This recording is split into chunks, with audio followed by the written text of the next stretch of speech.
So let us start second part of the vectors. In this part, we will discuss addition and subtraction of a vector with the help of a head and tail method. अब आप कहेंगे head and tell method क्या है और किस किस में हम यूज करने वाले हैं। तो हम यहाँ वेक्टर्स को ऐड या सब्ट्रैक्ट करेंगे बाय थ्री लॉ।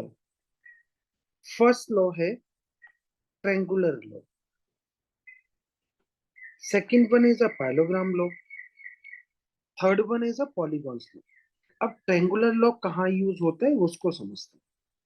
ये लॉ हम तभी यूज करते हैं जब मुझे टू वेक्टर्स का रिजल्टेंट निकालना हो, मतलब टू वेक्टर्स को ऐड या सब्ट्रैक्ट करना हो but two vectors are free. तो मेरे पास में जब टू वेक्टर्स फ्री हो, देखिए जॉइंट नहीं है यहाँ पर, अगर ये फ्री हो और इनका एडिशन या सब्ट्रैक्शन करना हो तो हम ट्रायंगुलर लॉ यूज करेंगे।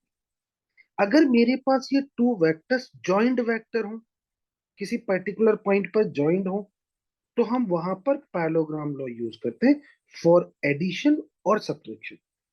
अगर मोर देन टू वेक्टर्स हैं तो फिर हम पॉलीगॉन्स लॉ यूज करते हैं।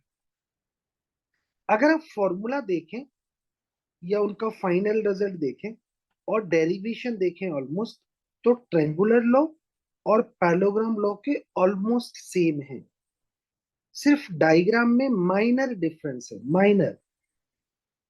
Rest part are same, formula same, derivation same, उनके केसेस सेम है। तो अब इन दोनों में से मैं आपको जो इंपॉर्टेंट है वो ड्राइव करके यहाँ दिखा देता हूँ। और कौन सा ड्राइव कर रहा हूँ? पैरेललोग्राम लॉ, जहां पर दोनों वेक्टर्स जॉइंट होंगे। उससे पहले हम ये सीख लेते हैं कि हेड एंड टेल मेथड क्या है। तो हेड एंड टेल मेथड है, मेरे पास में अगर एक वेक्टर है like is this vector A, मुझे ऐड करना है वेक्टर बी को। तो आप क्या करेंगे? सपोज वेक्टर बी था मेरे पास में दिस, देखो जरा, head of a first vector connecting to the tail of the second one. अब सेकंड वन का मैग्नीट्यूड जितना है और जिस डायरेक्शन में, उसको कनेक्ट कर दो। लॉजिक कनेक्ट कर दिया। तो हमेशा एक रूल चलता है, head of a first vector connecting to the tail of the second vector. अब आप कहते हैं मोर देन टू है तो कोई बात नहीं, head of a second vector connecting to the tail of the third one. ऐसे फोर्थ को कनेक्ट करना है तो head of a third vector connecting to the tail of the fourth one. जिस डायरेक्शन में है, जितने मैग्नीट्यूड का है, वैसे ही कनेक्ट होगा, बट रूल लगेगा हेड एंड टेल, पहली चीज। अब दूसरा पॉइंट आपको और डिस्कस कर लेते हैं, उसको जानो। अगर मेरे पास कहीं इंक्लाइंड वेक्टर है, अगर इंक्लाइंड वेक्टर, मान लीजिए कि मेरे पास इंक्लाइंड वेक्टर है और उनका इंक्लिनेशन एंगल जानना है। Suppose two vector, this one vector A and this one vector B. अगर ये मेरे पास इंक्लाइंड वेक्टर है तो इनके बीच का जो करेक्ट एंगल है, वो एंगल देखा जाता है बिटवीन हेड हेड और बिटवीन टेल टेल। दो वेक्टर्स के बीच का इंक्लिनेशन एंगल का रूल है angle, smallest angle between tail tail और between head head. Just like this one is a correct angle between A and B, या फिर हम बोलेंगे between head head. So this one suppose vector A and this one suppose vector B के बीच का smallest angle, that's a correct angle between A and B vector. तो angle देखा जाता है बिटवीन हेड हेड और between tail tail. Suppose that आप कहते हैं कि सर हमारे पास टू वेक्टर्स हैं, this one vector A and this one vector B. Question में इनके बीच का एंगल दे रखा है दिस वन, तो ये उसका करेक्ट एंगल नहीं है, क्योंकि करेक्ट एंगल की डेफिनेशन तो ये कहती है बिटवीन हेड हेड और बिटवीन टेल टेल। यहां पर अगर आप देखेंगे तो ए वेक्टर का टेल है और बी वेक्टर का हेड है, तो ये तो रूल ऑब्वे नहीं कर रहा।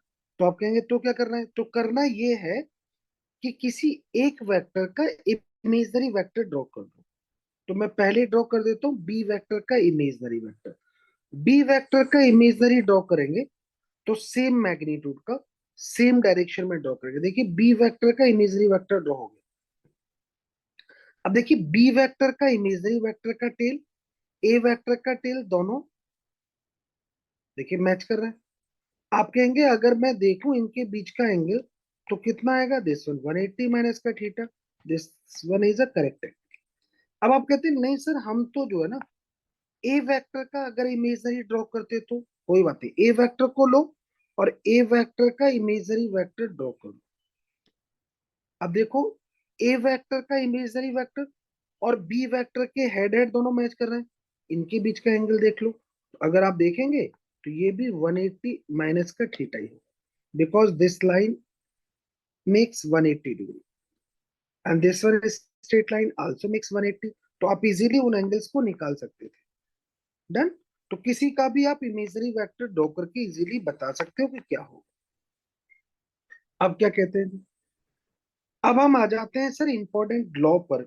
और लॉ है मेरे पास में parallelogram law of vector addition. क्या है पैरेललोग्राम लॉ? सो दिस, मेरे पास में टू वेक्टर्स है, vector A and vector B. They makes an angle theta. हमारा पर्पस है A plus B vector find करना।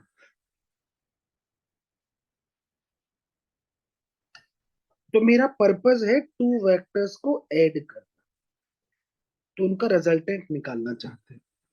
अब आप कहेंगे कैसे निकालें सर? तो देखो जरा, जो वेक्टर मुझे ए और बी गिवन है उन्हीं वेक्टर्स को लेता हूं और देखो इनकी हेल्प से मैं एक वेक्टर को ड्रॉ करता हूं, उसको देखो जरा, दिस वन वेक्टर ए।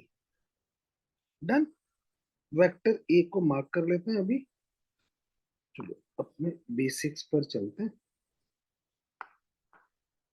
और मैंने क्या किया जी, ए वेक्टर को मार्क कर लिया। आपने कहा this one vector A and this one vector B, यही तो गिवन था जिसका मुझे रिजल्टेंट निकालना है। आपने कहेंगे अगर मुझे ऐड करना है ए प्लस बी वेक्टर को, देखो ऐड करना, अगर मुझे ऐड करना है तो एडिशन का लॉ कहता है head of a first vector connecting to the tail of the second one. तो मैं क्या करूं, बी वेक्टर का इमेजनरी वेक्टर ले लो, same magnitude, same magnitude and same direction. B vector का इमेजनरी वेक्टर ले लिया, देखो सेम लेंथ का है, ऑफेंस सेम एंगल, तो मार्क कर लिया। डन। अब आप कहेंगे जी ए वेक्टर का इमेजनरी वेक्टर ले लो। अब मैंने ए वेक्टर का इमेजनरी वेक्टर ले लिया, देखो ए वेक्टर का इमेजनरी वेक्टर ले रहा हूं और बी वेक्टर के हेड से ए वेक्टर की टेल को कनेक्ट कर दिया, this one imaginary vector of A. अब इसको गौर से देखो कि ये पैरेललोग्राम मुझे नजर आ रहा है, इसी पर बेस्ड लॉ है। अब आप कहेंगे हमारा पर्पस क्या है सर यहाँ पर? हमारा पर्पस है ए प्लस बी को फाइंड करना, ए प्लस बी का रिजल्टेंट। अगर मुझे किसी वेक्टर का रिजल्टेंट ड्रॉ करना है तो रिजल्टेंट मुझे किसका ड्रॉ करना है, ए प्लस बी। तो जिसमें जो ए वेक्टर है उसकी टेल से बी वेक्टर के हेड को मैच करा दो। तो tail of a first vector connecting to the head of the final vector. अब जो ये लिख रहे हैं आप, that is a vector A plus vector B, ये मुझे फाइंड आउट करना है और यही है रिजल्टेंट वेक्टर जिसकी वैल्यू को मैं फाइंड आउट करूंगा। तो पहला काम तो मुझे कि इसका रिजल्टेंट फाइंड करना है। दूसरा काम ये कि मुझे इस रिजल्ट, क्योंकि रिजल्टेंट वेक्टर है तो इसका एंगल भी फाइंड आउट करूंगा, दैट्स बीटा, कि ये कितना है। तो ये हम बाद में देखेंगे। अब तुम कह रहे हो कि सर मुझे ए प्लस बी फाइंड करना है। अगर मुझे ए प्लस बी फाइंड करना है तो पर्पस ये कि एक राइट एंगल ट्रायंगल बने। तो राइट एंगल ट्रायंगल बनाने के लिए हमने क्या किया, बी वेक्टर के हेड से एक नॉर्मल ड्रॉ कर लिया। जैसे मैंने इसके नॉर्मल को ड्रॉ किया, अब आप कहेंगे कि सर अब हमें एक ट्रायंगल सा नजर आने लगा। देखो दिस वन, एक राइट एंगल ट्रायंगल आपको दिखाई देने लगा है, like as this, like as this. ये मेरे लिए बड़ा हेल्पफुल है। तो इसकी हेल्प से मैं a प्लस बी की वैल्यू को फाइंड आउट कर लूंगा। अब आप कहेंगे सर ये बताओ कि ये जो b वेक्टर है, इमेजरी वेक्टर, इसकी लेंथ कितनी है? तो इसकी लेंथ होगी मैग्नीट्यूड ऑफ वेक्टर b। तो मैंने क्या किया, टिग्नोमेट्री की हेल्प से, देखो जरा, टिग्नोमेट्री की हेल्प से मैंने दिस वन को फाइंड किया। अब आप कहेंगे ये कितना होगा? तो ये होगा magnitude of vector B cos theta with the help of trigonometry. आप कहेंगे सर ये कितना होगा?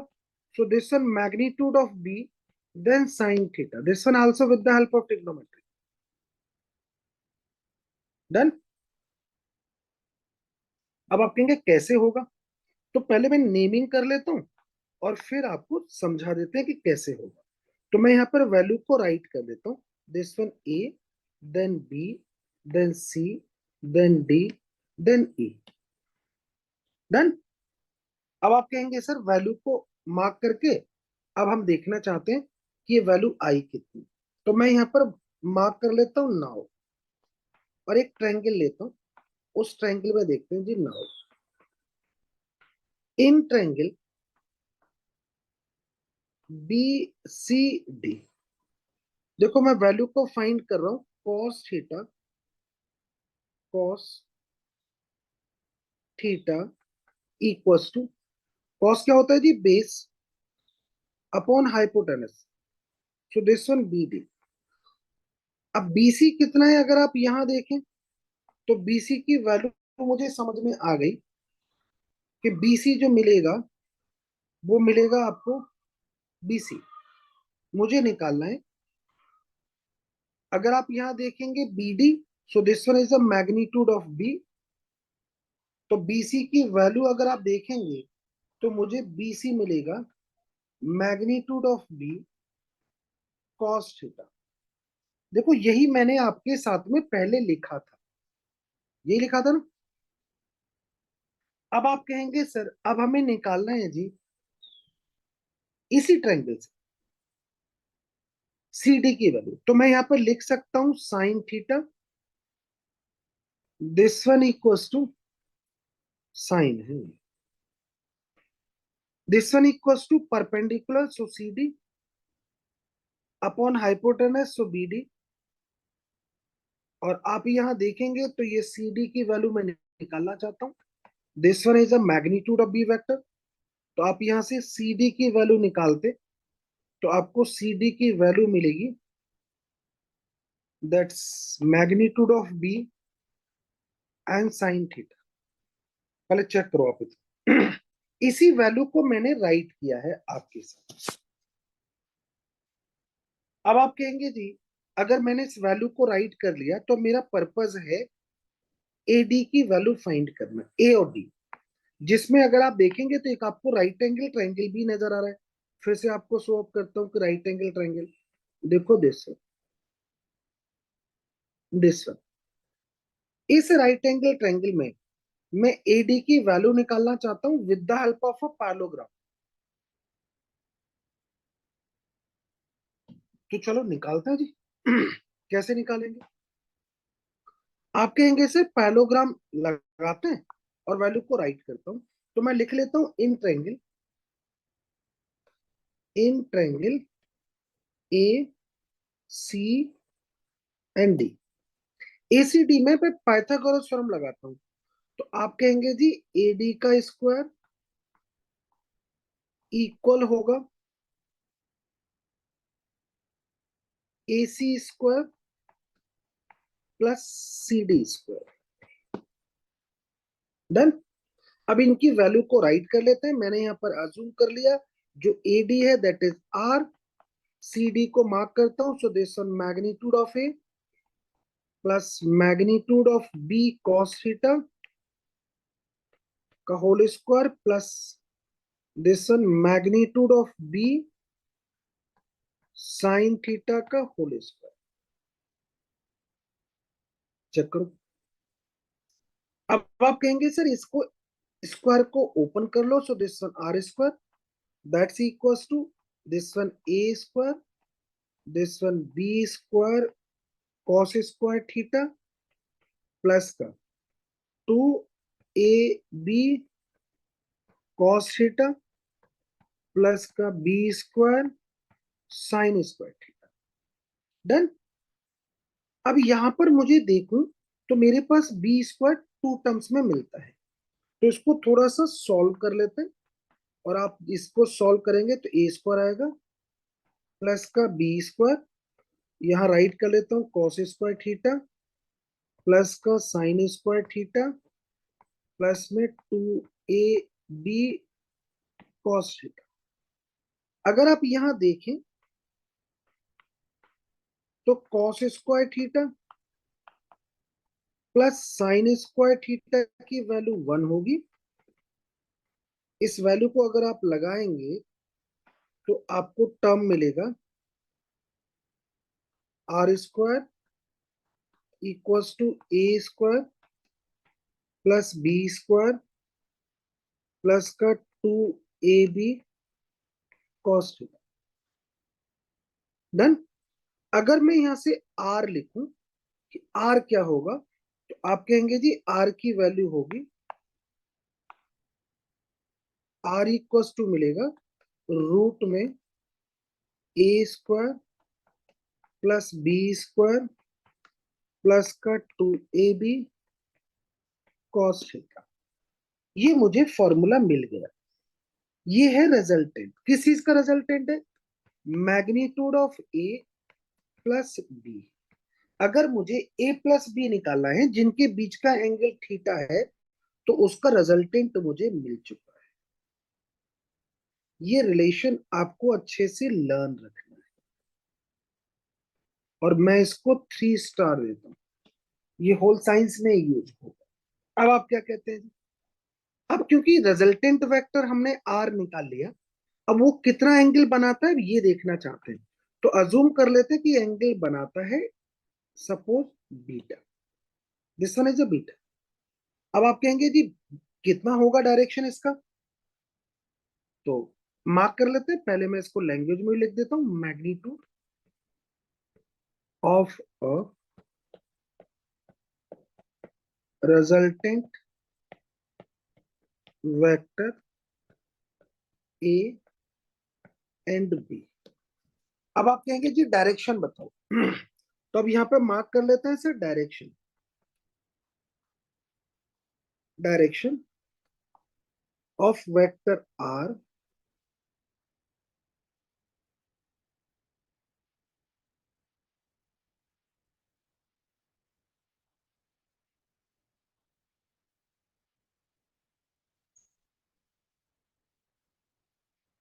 डायरेक्शन निकालना चाहते हैं आप। ये तो आपने निकाला था मैग्नीट्यूड, तो दिस वन ये था आपके पास में magnitude. Magnitude of resultant vector vector A and vector. अब क्या निकालना चाहते हैं आप? अब निकालना चाहते हैं डायरेक्शन। तो डायरेक्शन देखते हैं। इसको 3 स्टार दे देते। Direction of resultant vector R from vector A is. अब आप कहेंगे डायरेक्शन कैसे निकालना है जी? आर वेक्टर का डायरेक्शन निकालना है। तो आप कहेंगे कितना एंगल बना रहा है ये, तो ये एंगल बना रहा है सपोज बीटा। अब मुझे एंगल निकालना है, एंगल तो हमेशा टेन की हेल्प से निकालते हैं। टेन का मतलब perpendicular upon base, so this one perpendicular and this one is a base. तो हम जो है एंगल निकाल लेते हैं। तो परपेंडिकुलर यहाँ कितना है, that is C D. Base कितना है, ए सी। तो मैं यहाँ पर राइट कर लेता हूँ टेन बीटा इक्वल्स टू आएगा सी डी अपॉन ए सी।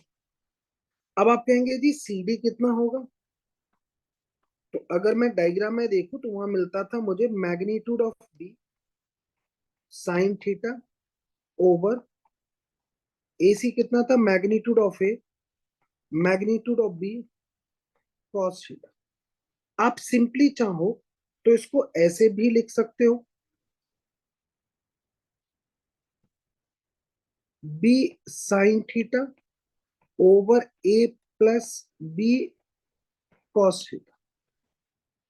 अगर मुझे एंगल फाइंड करना है, आप कहेंगे एंगल तो सर बीटा है, तो आप इस बीटा को लिखेंगे टेन इनवर्स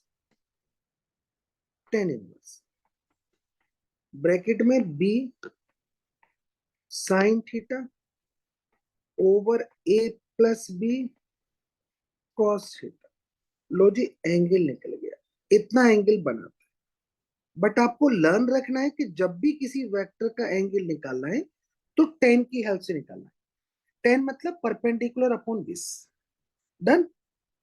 अब हमने दो रिलेशंस को राइट कर दिया, इनको इक्वेशन से रिप्रेजेंट कर लेते हैं। Suppose equation number 1 and this one equation number 2। अब यहां पर हम कुछ केसेस देखेंगे, उन केसेस को समझते हैं। केसेस क्या कहते हैं जी, पहले बातें करेंगे केस नंबर 1 की। तो केसेस देखते हैं। फर्स्ट केस देखते हैं, if vector A parallel to vector B. अगर मेरे पास ए बी वेक्टर पैरेलल है, पैरेलल का मतलब होता है that means angle between them is 0 degree. तो इक्वेशन 1 को लगाइए बाय इक्वेशन 1। जैसे आप वन इक्वेशन को लगाएंगे तो आप कहेंगे जी हमें मिलेगा वन। वन इक्वेशन कौन सी थी, दिस वन। तो आप कहेंगे जी वन इक्वेशन को जब आप लगाएंगे तो आर इक्वल टू मिलेगा रूट में A square plus B square plus का 2ab एंड देन कॉस 0। और आप जानते हैं कॉस 0 की वैल्यू होती है 1। जैसे हमने कॉस 0 की वैल्यू को 1 लगाया तो आप कहेंगे हमें मिलेगा रूट में A square plus B square plus का 2ab। और ये जो रिलेशन होता है ये होता है ए प्लस बी का होल स्क्वायर। डन। इसको आप लिख सकते हैं वेक्टर आर को आप लिख सकते, देखिए स्क्वायर से रूट चला गया तो इसको मैं लिख सकता हूं R this one equal to A plus B. मतलब क्या कहना चाहते हैं, मेरे पास में अगर टू वेक्टर्स हैं और वो पैरेलल हैं, कैसे हैं, पैरेलल वेक्टर हैं, तो आपको कुछ नहीं करना, उनको लीनियरली सम अप कर देना है, सीधे सीधे ऐड कर दीजिए तो आपको रिजल्टेंट मिल जाएगा। ये बात समझ में आ गई आपको, तो हमने मार्क कर लिया। आप इसको ऐसे भी लिख सकते हैं और R vector this one equal to, अगर ये पैरेलल थे तो उनको सिंपली आप ऐड कर दीजिए। तो ये तो मेरे पास आ गया if two vectors are parallel. अब आप कहते हैं सर अगर ये एंटी पैरेलल होते तो, अगर ये एंटी पैरेलल होते तो अब जरा एंटी पैरेलल की प्रॉपर्टी लगा लेते हैं इसी में और उसको समझते हैं सर एंटी पैरेलल के लिए क्या है। इसको आप अपनी साइड से नोट करके रखिएगा। सेकंड में देखते हैं जी अगर ये एंटी पैरेलल होते तो मैंने मार्क किया if vector A anti parallel है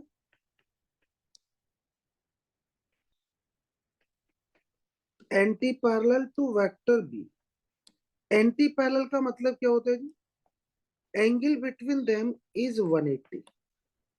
अगर ये एंटी पैरेलल है तो फिर से इक्वेशन नंबर 1 को यूज करो। कौन सी इक्वेशन नंबर 1, उसको चेक कर लो। Like is this one. आप कहेंगे जी अगर आप लगाएंगे तो R this one equal to होगा रूट में A square plus B square plus का 2ab देन कॉस 180। कॉस 180 की वैल्यू -1 होती है तो जैसे ही आप -1 लगाएंगे तो यहां मिलेगा a² प्लस b² माइनस का 2ab। अब अगर आप इस रिलेशन को देखो तो ये रिलेशन होता है, हम जानते हैं, a माइनस बी का होल स्क्वायर। इसका मतलब अगर आप रिजल्टेंट निकालेंगे तो आपको r इक्वल टू मिलेगा a माइनस का b। अब इसको आप चाहें तो ऐसे लिख सकते हैं, चाहे तो आप, क्योंकि एंटी पैरेलल है तो magnitude of R equals to vector A minus का vector, so like is this.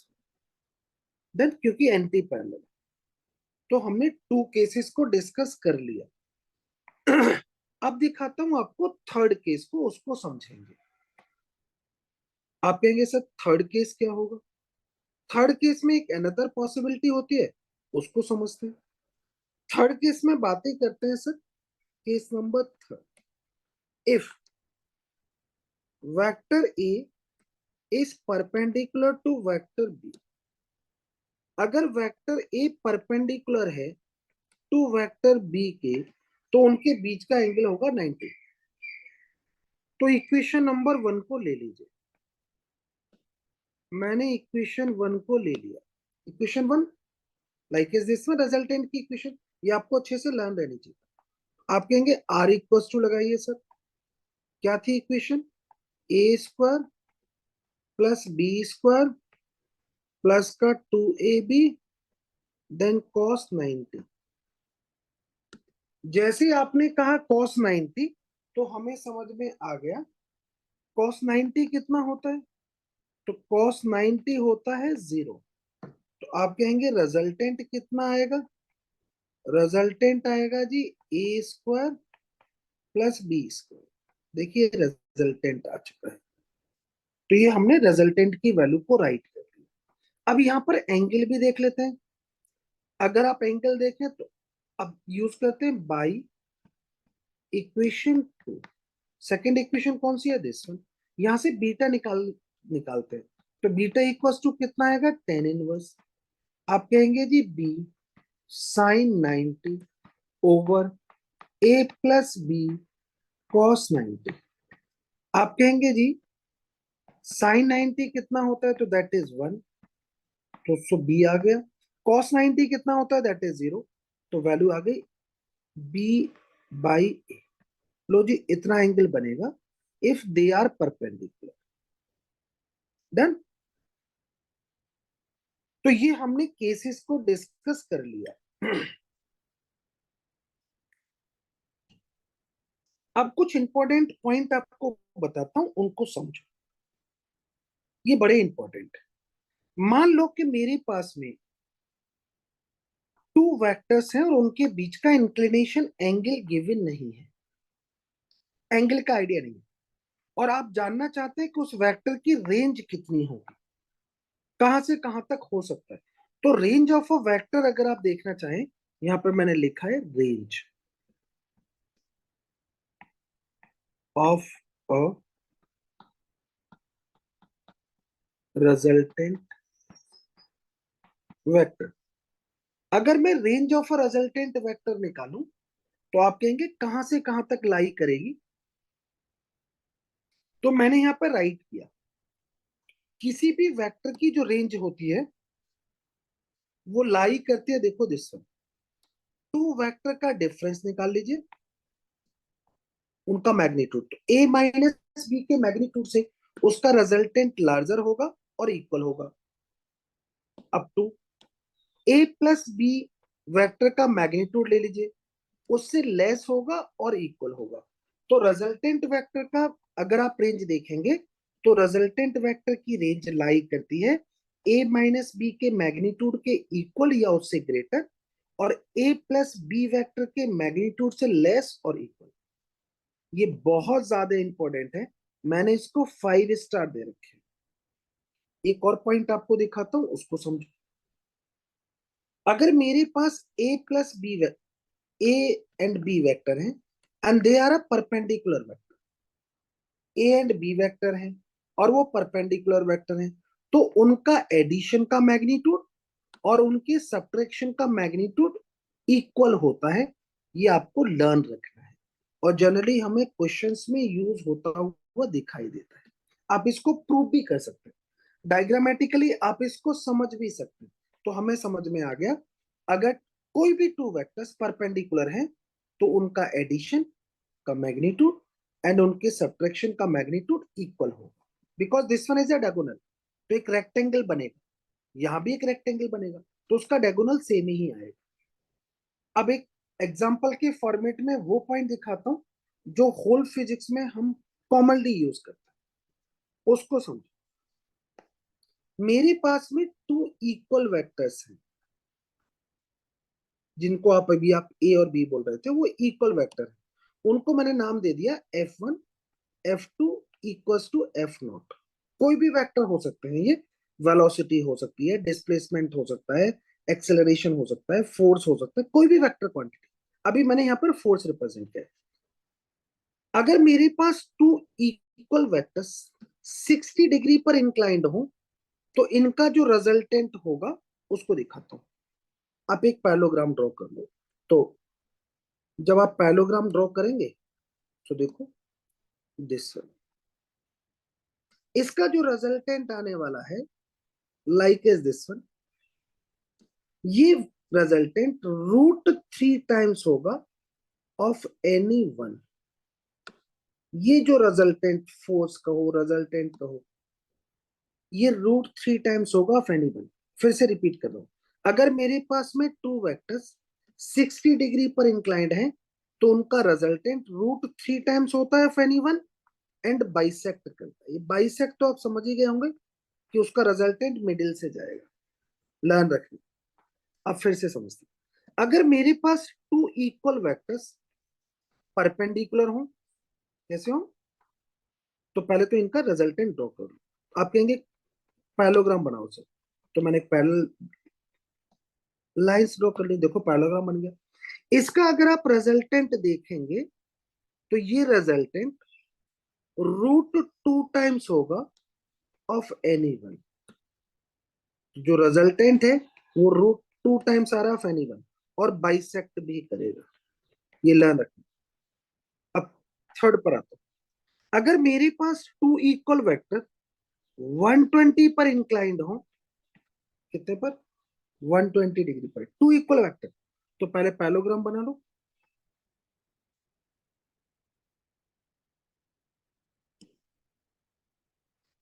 तब इनका जो रिजल्टेंट अगर आप देखेंगे, इनका रिजल्टेंट,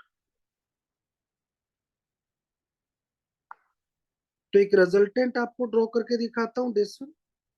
ये रिजल्टेंट जस्ट इक्वल होगा ऑफ एनी वन और बाइसेक्ट करेगा,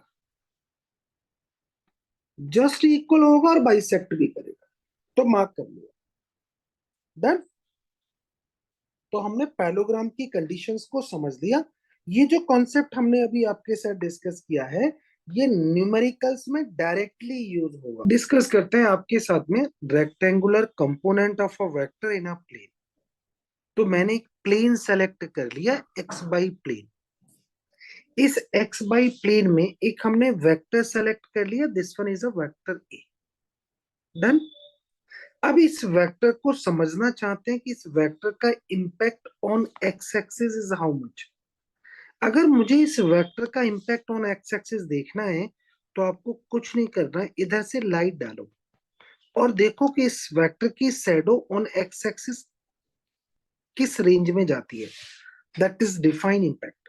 अगर आपको इस वेक्टर का इंपैक्ट ऑन वाई एक्सिस समझना है तो आप एक्स एक्सिस के पैरेलल लाइट डाल दो, तो देखेंगे आपकी इस वेक्टर की impact on Y axis this one. अब इसी इंपैक्ट को, इसी कंपोनेंट को हम निकालना चाहते हैं, तो आप कहेंगे कितना है इस ए वेक्टर का इंपैक्ट ऑन एक्स एक्सिस। उसके लिए क्या किया, मैंने ए वेक्टर के हेड से एक नॉर्मल ड्रॉ कर दिया on X axis, A vector के हेड से एक नॉर्मल ड्रॉ कर दिया ऑन वाई एक्सिस, देखो एक पैरेललोग्राम बन गया, डन। अब ये पैरेललोग्राम मुझे ये बता रहा है कि ए वेक्टर का impact on X axis is how much. इसको मैंने मार्क कर लिया, दिस वन ए एक्स। मेरा पर्पज है ए वेक्टर का इम्पैक्ट ऑन एक्स एक्सिस निकालना। इसको बोलते हैं horizontal component of vector A. इस ए वेक्टर का इम्पैक्ट ऑन वाई एक्सिस कितना है, अब ये भी देखना है। तो इस ए वेक्टर का impact on Y axis that is this. ये वही इम्पैक्ट है जो अभी आपने लाइट डालकर देखे थे। अगर मुझे ए एक्स की वैल्यू निकालनी है तो वाई एक्सिस के पैरेलल लाइट डाल के देख लो और देखो शेडो रीजन कितना जाता है। अगर आपको ए वाई निकालना है तो आप एक्स एक्सिस के पैरेलल लाइट डाल के देखो और देखो कि शेडो रीजन कितना जाता है ऑफ वेक्टर ए। तो जैसे ही मैंने इसको राइट किया, पर्पज है कि सर इन वैल्यूज को फाइंड आउट करो। तो हम फाइंड आउट करेंगे with the help of a trigonometry. तो उसके लिए कुछ नेमिंग कर लेते हैं, नेम कर लेते हैं। So this one is a O, that's origin. Suppose this one is a A, this one is B and this one is a C. तो एक राइट एंगल ट्रायंगल मुझे दिखाई देता है ओ ए बी, तो उसको लिख लेता हूं जरा राइट एंगल ट्रायंगल को और समझते हैं सर। डन। तो देखते हैं जी, इन ट्रायंगल ओ ए बी पहले मैं निकालना चाहता हूं ए एक्स की वैल्यू। तो उसके लिए मुझे हेल्पफुल होगा cos theta, that is equals to base, so O A upon hypotenuse, so O B. अब आपने कहा जी ओ ए की वैल्यू तो हमारे पास है, हमने अभी लिख लिया उसको, ए एक्स लेट कर लिया। Then this one magnitude of A. Done. यहां से आप ए एक्स की वैल्यू अगर निकालेंगे तो ये मिलेगा magnitude of A cos theta. लो जी, हमने ए वेक्टर का impact on X axis find कर लिया। तो ये है impact of vector A on X axis, या फिर आप इसको बोल सकते हैं effect of vector A on X axis, और बोल सकते हैं horizontal component of vector A. तो मैं लिख लेता हूं which is a horizontal component of vector A. ये है horizontal component of vector A. तो इसको मुझे लर्न रखना है। अब आप कहेंगे जी वर्टिकल कंपोनेंट देखना चाहते हैं। तो अगर मुझे वर्टिकल कंपोनेंट देखना है तो क्या करना है जी, फिर से अगेन देख लेते हैं और फिर से ट्रायंगल देख लीजिए। Again in triangle O A B, आप कहेंगे जी अब क्या निकालना है, मुझे वर्टिकल फाइंड आउट करना है। तो आप कहेंगे जी sine theta, this one equals to कितना होगा, perpendicular, so A B upon hypotenuse, so O B. आपने कहा जी ए बी की वैल्यू हमने ए वाई यहाँ लेट की है, O B that is magnitude of vector A. तो यहां से आप ए वाई की वैल्यू निकाल सकते हैं, so like is this.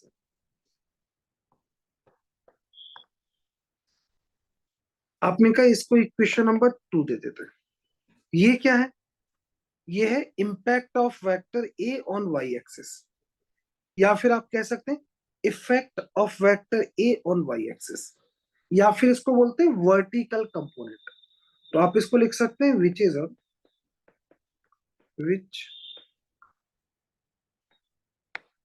Is a vertical component of vector A on Y axis. Done. अब मैंने हॉरिजेंटल और वर्टिकल कंपोनेंट फाइंड आउट कर लिए। So this one is a horizontal component of vector A. They are very helpful and very useful for physics. तो हम 11th में और 12th में इसका फुल यूज करेंगे, तो इसलिए लर्न रखिएगा। अब आप कहेंगे सर हम वेक्टर ए को क्या हॉरिजेंटल और वर्टिकल कंपोनेंट की फॉर्म में लिख सकते हैं, तो डेफिनेटली लिख सकते हैं। तो मैं यहाँ राइट करता हूं नाउ। आप इस वेक्टर को ऐसे लिख सकते हो, vector A equal to impact of this vector on X axis, impact of this vector on Y axis. तो मैंने वेक्टर ए को राइट कर दिया। डन। आप वेक्टर ए का एंगल भी देख सकते हैं। अगर मुझे एंगल देखना है तो क्या करें? Angle, angle made by vector A from X axis. अगर मुझे एंगल निकालना है तो देखो कभी भी मुझे अगर एंगल निकालना हो तो आप कहेंगे एंगल कैसे निकालते हैं? परपेंडिकुलर अपॉन बेस से। तो आप इसको लिख सकते हैं, कैसे लिखेंगे? Tan theta equals to perpendicular upon base. Perpendicular कितना है जी? That is A Y, base कितना है जी? That is A X. तो आप इसको लिख सकते हो theta this one equals to tan inverse A Y over A X. या फिर आप इसको ऐसे भी कह सकते हो, ए वाई क्या है? Coefficient of Y. A X क्या है? Coefficient of X. तो आप इसको ऐसे भी लिख सकते हो, टेन इनवर्स कोफिशिएंट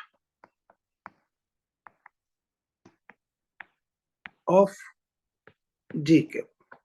नीचे लिखेंगे कोफिशिएंट ऑफ आई। तो आप इसको ऐसे लिख सकते हैं। डन। अब आपने कहा ये एंगल आ कहां से रहा है? तो ये तो एक्स एक्सिस से आ रहा है। अब आप कहते हैं अगर मुझे सर एंगल निकालना हो वाई एक्सिस से, कोई बात नहीं जी, वाई से निकालना है अल्फा लिख लेते हैं। तो फिर कैसे निकालेंगे? सिंपल सा वे याद रखिए, कहीं से भी एंगल निकालना हो इमेजिनेशन कीजिएगा, बस परपेंडिकुलर अपॉन बेस को सोच लीजिए। तो यहां पर परपेंडिकुलर क्या जा रहा है? एक्स एक्सिस, मतलब ए एक्स। और बेस क्या जा रहा है? That is A Y. तो आप ऐसे लिख सकते हैं। तो और मैं इसको लिख के दिखा देता हूं। और angle made by vector A from Y axis, आपने कहा अल्फा, अभी कंप्लीट लिख देते हैं। So this one tan alpha, आपने कहा perpendicular, so like is this upon base, so like is this. अब इसको आप चाहें तो ऐसे लिख सकते हैं, alpha this one equals to tan inverse, so that is A X over A Y. या फिर आप इसको ऐसे भी लिख सकते हैं, टेन इनवर्स और ऊपर क्या लिखेंगे? Coefficient of I cap to the coefficient of J. तो मैंने उसको मार्क कर लिया। डन। अब थोड़ी सोचने वाली बातें करते हैं जरा। देखिए अगर मैं एंगल निकाल रहा हूं वाई एक्सिस से, तो ऊपर चल रहा है A X to the A Y. अगर मैं एंगल निकाल रहा हूं एक्स एक्सिस से, तो ऊपर चल रहा है ए वाई, क्योंकि यही परपेंडिकुलर बन रहे हैं। तो इन चीजों को आप फॉर्मूले को अच्छे से लर्न कर लें और अपने माइंड में सेट कर लें डायग्राम में देखकर कि हम एंगल कैसे निकालते हैं। अब एक ट्रिक और सिखा देता हूं आपको, ताकि हम क्वेश्चंस में यूज कर पाए। ट्रिक क्या कहती है? कोई भी वेक्टर क्वांटिटी जिस एक्सिस के साथ में एंगल बनाएगी, जिस एक्सिस के साथ, जैसे ये वेक्टर ए है, एक्स एक्सिस के साथ ये एंगल बनाता है थीटा, तो जिस एक्सिस के साथ एंगल बनाएगा उधर हमेशा कॉस जाएगा, एनदर एक्सिस के साथ हमेशा साइन जाएगा। तो अभी आज जो आपने लिखा है ये वेक्टर है, तो एक्स एक्सिस के साथ एंगल बना रहा था, तो आप कहेंगे जी इधर कितना जाने वाला है? That is magnitude of A cos theta. तो दूसरी एक्स में कितना जा रहा था? Magnitude of A sine theta. याद कर लो उसको। कोई भी वेक्टर क्वांटिटी जिस एक्सिस के साथ एंगल बनाएगी उधर हमेशा कॉस ही जाएगा, मैं बार बार कह रहा हूं, इसलिए अपने माइंड में सेट करो। अगर ये आपने सेट कर लिया है तो फिर अब आपको एक अनदर वेक्टर की तरफ लेके चलता हूं और उसको समझते हैं, rectangular component of a vector in three D. बड़ा इंपॉर्टेंट आर्टिकल है, rectangular component of a vector in three D. तो मैंने एक थ्री डी डायग्राम ड्रॉ कर लिया। डन। इस थ्री डी डायग्राम में अगर आप देखें तो मैंने एक वेक्टर को मार्क कर लिया this one. This one vector ए, और थोड़ा क्लियरिटी से आपको दिखाता हूं। दिस वन वेक्टर ए, तो ए वेक्टर को देखो, मैं ड्रॉ करके दिखा रहा हूं, उसको देखो, लाइक इज दिस। तो मैंने ए वेक्टर को यहां पे ड्रॉ कर दिया, दिखाई दे रहा है आपको? सो दिस वन वेक्टर ए। अब आपने कहा सर ये वेक्टर ए है। अगर ये वेक्टर ए है, तो आपने कहा जी अब ये कितना एंगल बनाता है, तो यहां पर मार्क कर लेता हूं। ये वेक्टर ए एंगल बनाता है एक्स एक्सिस के साथ में सपोज अल्फा, वाई एक्सिस के साथ suppose beta, and then Z axis के साथ देखेंगे तो सपोज जेड एक्सिस के साथ, and this one Z axis के साथ अगर आप देखेंगे तो सपोज गामा, वेक्टर ए। तो इस वेक्टर के impact on X axis, on Y axis, on Z axis सोचना चाहते हैं, तो सोचें।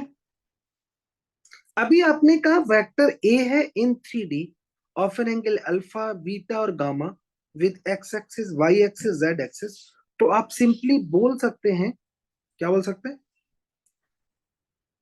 इस वेक्टर का इंपैक्ट ऑन एक्स एक्सिस कितना होगा, सपोज ए एक्स जो अभी हम निकालेंगे, ऑन वाई एक्सिस कितना होगा, मैं उसको ड्रॉ करके आपको दिखाता भी चलता हूं ताकि आप थोड़ा फील भी कर पाए।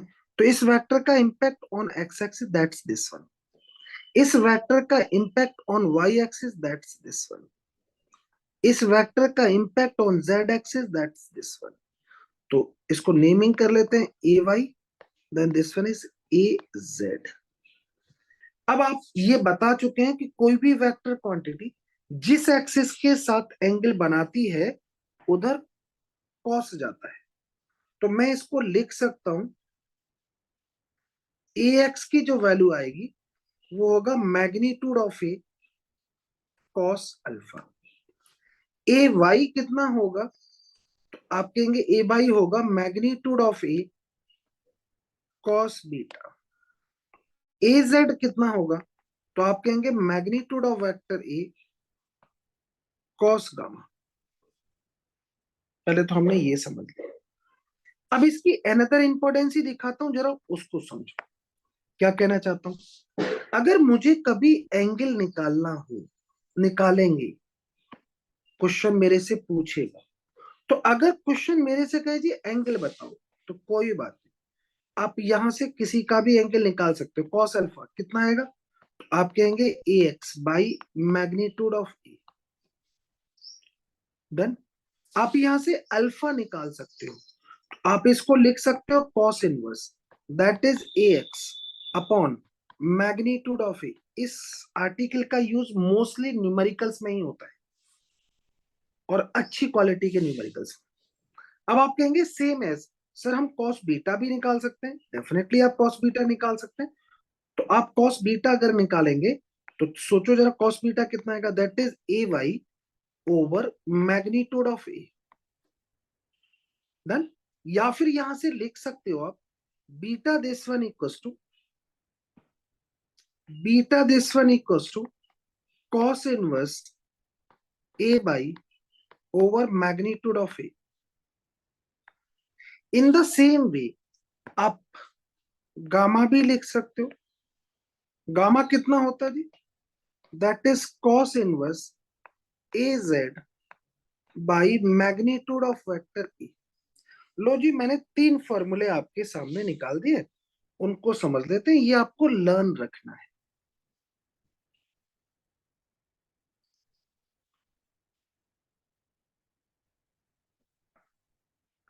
क्योंकि न्यूमेरिकल्स में ये बहुत ज्यादा यूज होंगे। तो हमने जी एंगल सोच लिए, क्वेश्चन में हम क्या करेंगे, एक बार अपने माइंड में सेट कर लो। अब तुमने कहा जी ए एक्स की वैल्यू है, ए वाई की वैल्यू है, ए जेड की वैल्यू है, तो अब जरा उल्टा सोचते हैं।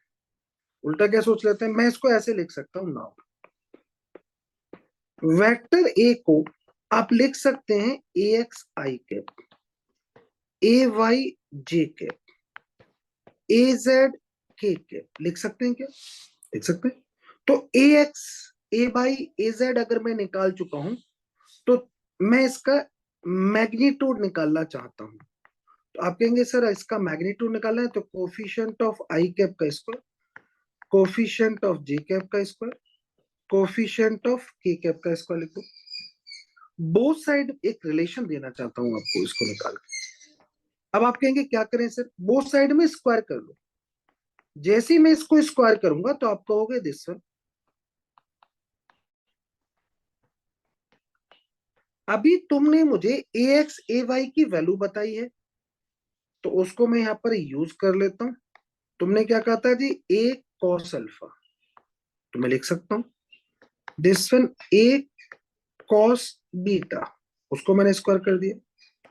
Then this one A Z क्या था? A cos gamma, so A square cos square gamma. आपने कहा जी ए को कॉमन लो सर और इनको तो कैंसिल आउट कर दो, तो फिर क्या बचा? तो बचा one equals to this one cos square alpha plus cos square beta plus cos square gamma, that's this. और ये रिलेशन आ गया, ये समटाइम हमें दिखाई देता है तो ये आपको लर्न रखना है। अब एक और चीज यूज कर लेते हैं सर, उसको जानते हैं जरा, क्या कहते हैं आप? आप कहते हैं सर मैं इसको कन्वर्ट करना चाहता हूं साइन के टर्म्स में। तो एज वी नो, आप कहते थे जी sine square theta plus cos square theta equals to one. तो यहां से आप कॉस स्क्वायर थीटा की वैल्यू को बोलते थे one minus sine square theta, बोलते थे क्या? तो कॉस की जगह पर साइन लगाओ और फॉर्मूले को डिफरेंट वे में मॉडरेट करो। तो करता हूं one equals to, so this one one minus sine square alpha, one minus sine square beta, one minus sine square gamma. अब इसको सिंप्लीफाई कर लो तो मुझे एक रिलेशन मिलता है। क्या रिलेशन है जी? Sine square alpha plus sine square beta plus sine square gamma equals to one. ये समटाइम रिलेशन हमें क्वेश्चंस में नजर आते हैं डायरेक्टली, तो इनको आप लर्न रखिएगा। बट लर्न रखना है ताकि एमसीक्यू क्वेश्चन में आप इजीली टिक कर पाए। तो क्या क्या लर्न रखना है जी इस आर्टिकल में, क्योंकि न्यूमेरिकल आर्टिकल है टोटली। तो आपने कहा पहला काम तो सर हमें ये करना है, क्या करना है भैया? एक तो ये रिलेशन लर्न करना है, second one is this one, third one this one, this one and that one. Diagram को एक बार विजुअलाइज कर लो ताकि हम अच्छे से समझ पाए। रेक्टेंगुलर कंपोनेंट इन 2D, ये मैं आपको समझा चुका हूं। कोई भी वेक्टर क्वांटिटी जिस एक्सिस के साथ एंगल बनाएगी, जिस एक्सिस के साथ एंगल बनाएगी उधर हमेशा कॉस जाएगा, रेस्ट जो एक्सिस है उसके साथ हमेशा साइन जाएगा। जैसे यहां जा रहा है, ये ए वेक्टर एक्स के साथ में थीटा एंगल बना रहा था तो ए एक्स की वैल्यू आ गई ए कॉस थीटा। तो फिर अदर एक्सिस के साथ क्या चला गया? ए साइन थीटा। अब क्योंकि कंटेंट हम आपके साथ डिस्कस कर चुके हैं, अब हम क्वेश्चन सॉल्व करेंगे। तो अब क्वेश्चन सॉल्व करना चालू करते हैं और उनको देखते हैं इसी पर बेस्ड। सेम है अभी जो आर्टिकल डिस्कस किया है, उसी पर बेस्ड एग्जांपल है। आप कहते हैं सर मेरे पास एक वेक्टर गिवन है this, that is a vector A. Solution start करते हैं। आपने कहा वेक्टर ए कितना है जी? Root three I cap. बहुत ज्यादा इंपॉर्टेंट क्वेश्चन है ये। Root three I cap, three J cap plus का टू के कैप। आपको ए वेक्टर का एंगल बताना है from X axis and from Y axis and from Z axis. तो अभी तो आप बता चुके हैं सर। अगर मुझे एक्स एक्सिस से एंगल निकालना है तो अभी आप कह रहे थे जी ए एक्स की वैल्यू क्या रही थी? Magnitude of vector A then cos alpha, कुछ ऐसा ही कह रहे थे। अब आप इसको लिख सकते थे cos alpha equals to A X to the magnitude of vector A. इसका मतलब पहला काम तो ये हुआ कि इस ए वेक्टर का मैग्नीट्यूड निकाला जाए सर, इसकी बहुत जरूरत है। आप कहेंगे ए वेक्टर का मैग्नीट्यूड कितना होगा, कोफिशिएंट ऑफ आई कैप का square, so that is 3, coefficient of J cap का square, so that is 9, coefficient of K cap का square, so that is 4। Check करो, डन। अब इसको सॉल्व कर लेते हैं जी। ये वैल्यू मुझे कितनी मिलती है, तो आप कहेंगे जी वैल्यू मिलती है 16। 16 का मतलब हो गया जी 4। चेक कर लो जी, डन। अब आप कहेंगे जी कॉस अल्फा की वैल्यू बताओ, तो ए एक्स कितना है जी, मुझे समझ में आ गया। ए एक्स क्या है, ए एक्स है जी multiplier of coefficient of I cap, this one is A X, तो यहाँ पे वैल्यू लगा दो, √3/4। लो जी कॉस अल्फा आ गया। आप इसको लिख सकते हो alpha this one equals to cos inverse √3/4। अब सेम एज में आप डायरेक्ट लिखता हूं जी। आप कहेंगे जी बीटा अगर निकालते तो बीटा क्या है, angle made by this vector from Y axis, तो आप इसको लिख सकते थे, आप इसको लिख सकते थे, जरा वो देख लेते हैं कैसे।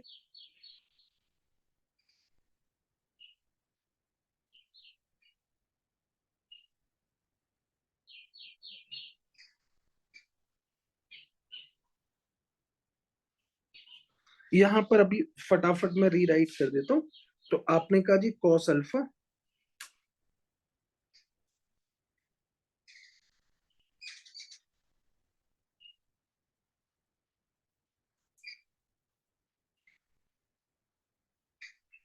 सो दिस वन सॉल्यूशन।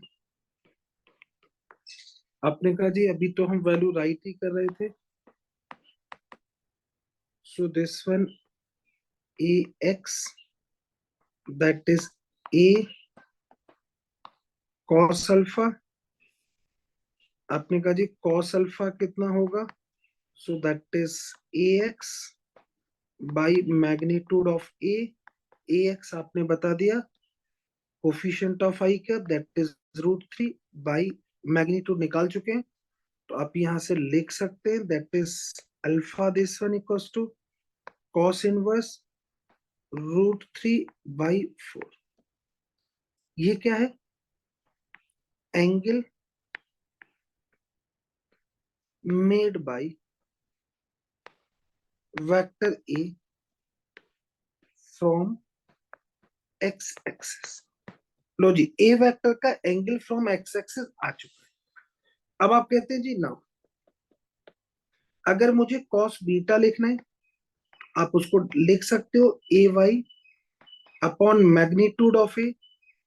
यहां देखेंगे तो ए वाई की वैल्यू मुझे पता चल जाएगी, ए वाई कितना है, coefficient of J cap, so that is 3, that is 4। लो जी वैल्यू को राइट कर लिया। आप चाहे तो इसको लिख सकते हो beta this one equals to cos inverse 3/4। मैं जानता हूं ये वैल्यू 3/4 नहीं। नेक्स्ट में आप लिख सकते हैं जी क्या लिखेंगे जी नाउ, ये क्या है, angle made by vector A from Y axis. Next में देखते हैं जी क्या बोलते हैं जी, cos gamma that is equals to A Z to the magnitude of A Z कितना है, ए वेक्टर में देखो, so that is 2 by this one, so that is 1/2। अब आपको पता है कॉस की वैल्यू 1/2 कितने पर होती है, तो ये 1/2 होती है 60 पर, गामा की वैल्यू आ गई 60। डन। या फिर आप इसको ऐसे भी लिख सकते हैं, gamma this one equals to cos inverse 1/2। ये आपके ऊपर है कैसे लिखें। तो हमने इस क्वेश्चन को कर लिया। बार बार ये क्वेश्चन हमें बहुत ज्यादा दिखाई देता है, तो प्लीज इसको नोट कीजिएगा। डन। अब एक और क्वेश्चन देख लेते हैं फटाफट, जरा उसको सॉल्व कर लेते हैं। क्या कहते हैं, आप कहते हैं सर मेरे पास में वेक्टर ए गिवन है, उसका मुझे magnitude and unit vector find out करना है। तो अगर मुझे मैग्नीट्यूड और यूनिट वेक्टर फाइंड करना है, आप कहेंगे जी पहले वेक्टर ए को राइट कर लेते हैं। So this one vector A, that is I cap minus का 2j कैप प्लस का 3k कैप। फर्स्ट में देखते हैं जी, अगर आपको किसी वेक्टर का मैग्नीट्यूड निकालना होता है तो रूट लगाएंगे, कोफिशिएंट ऑफ आई कैप का square plus coefficient of J cap का square plus coefficient of K cap का स्क्वायर। अब जैसे आप इसको लिखेंगे, so this one is 1, that is 4 and this one is 9। Check करो, ये वैल्यू मुझे मिल जाती है, that is root 15 unit. Done. अब आप कहेंगे जी फर्स्ट पॉइंट हमने फाइंड आउट कर लिया, नेक्स्ट में देखते हैं। सेकंड में मुझे क्या चाहिए, यूनिट वेक्टर चाहिए। So unit vector of A, unit vector क्या होता है, vector to the magnitude of a vector.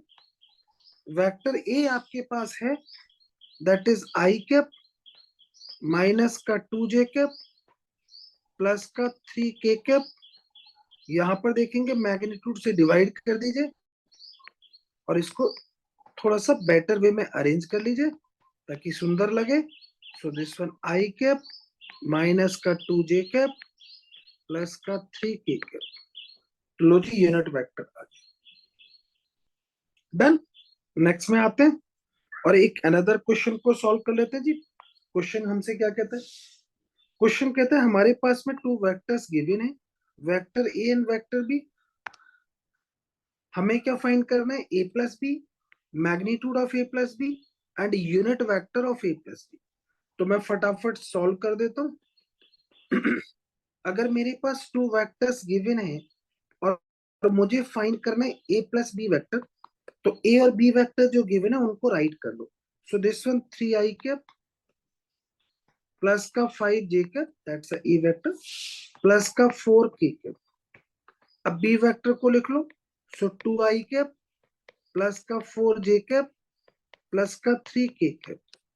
अब जब आप इनको ऑपरेट करेंगे, आई को आई के साथ करो तो 5, जे को जे के साथ करो तो 9, के को के साथ ऑपरेट करेंगे, so this one is a 7k cap. So that is a, sorry, that is a vector A plus B. Done. हमेशा ए को ए के साथ, सॉरी, आई को आई के साथ, जे को जे के साथ और के को के साथ ही ऑपरेट करते हैं। अब आपने कहा जी फर्स्ट ऑप्शन सर हो चुका है, अब क्या चाहिए मुझे, मैग्नीट्यूड चाहिए। मैग्नीट्यूड निकालना आपको आता है, क्या करना है, रूट लगाइए, कोफिशिएंट ऑफ आई कैप का स्क्वायर कीजिए, सो that is 25 plus coefficient of J cap का स्क्वायर कीजिए, सो 81, कोफिशिएंट ऑफ के कैप का स्क्वायर कीजिए, दैट इज 49। डन। अब आप इसको सिंप्लीफाई कर लीजिए।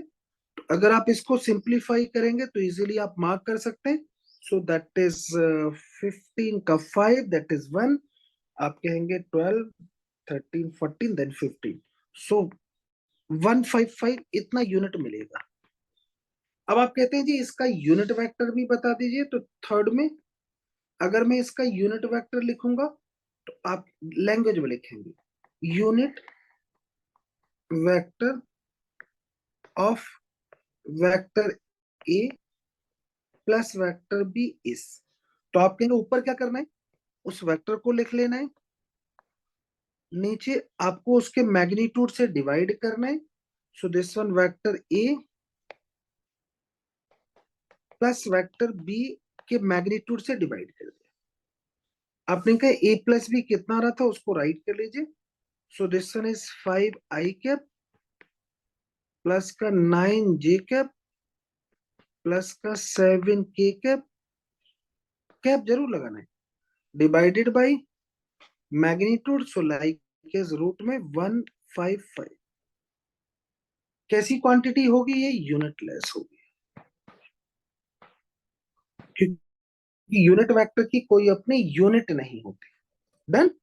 अब तुम कहते हो अगर से सब्ट्रैक्ट करते तो क्या करते, तो मैं सब्ट्रैक्ट करके दिखा देता हूं।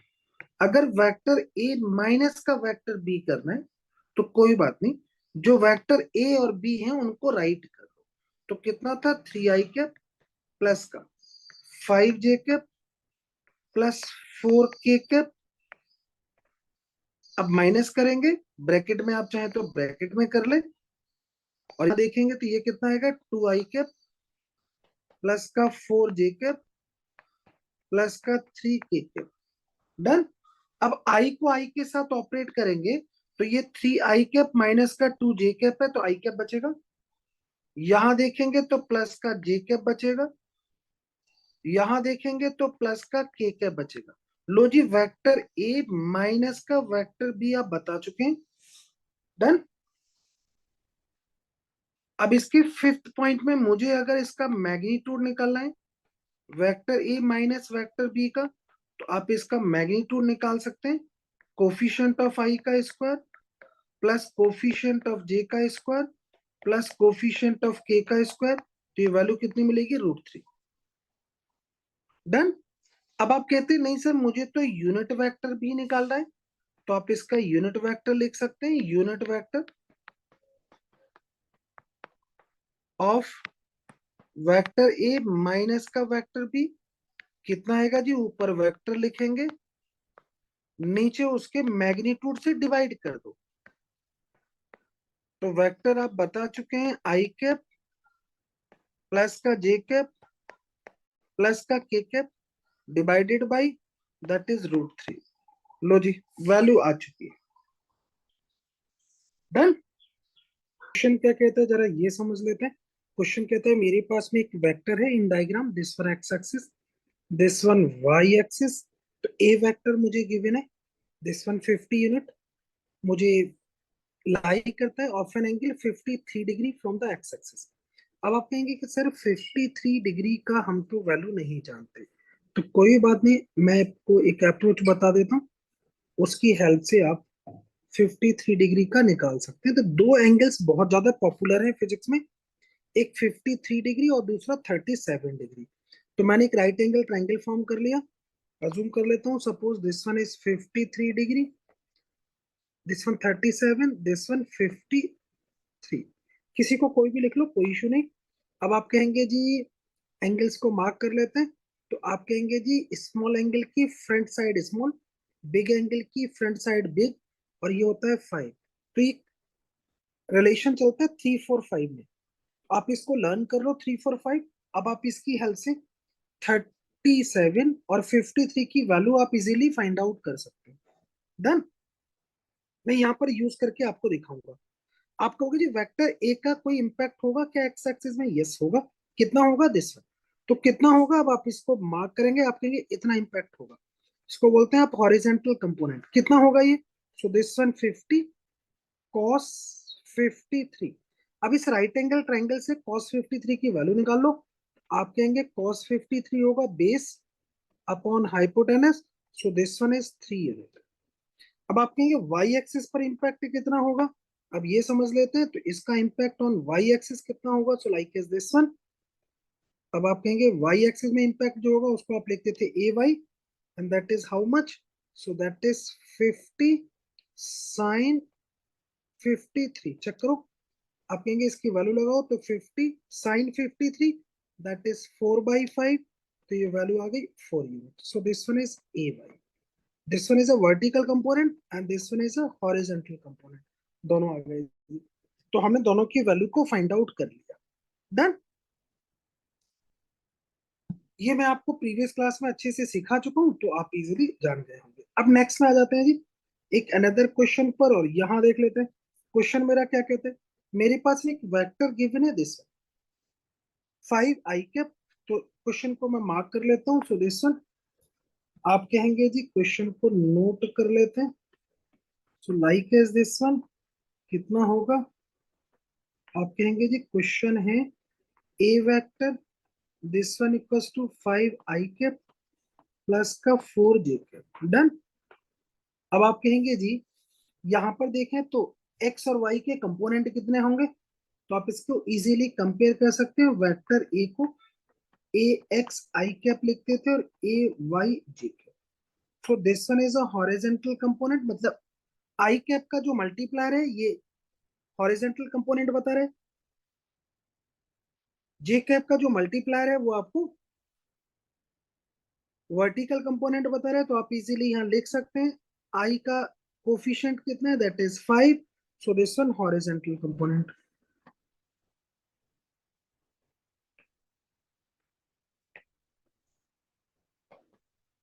जी कैप का मल्टीप्लायर कितना है, so this one is 4, that is vertical component. अब आप कहेंगे जी हमें तो एंगल भी बताना है, और एंगल कहां से बताना है, एक्स एक्सिस से।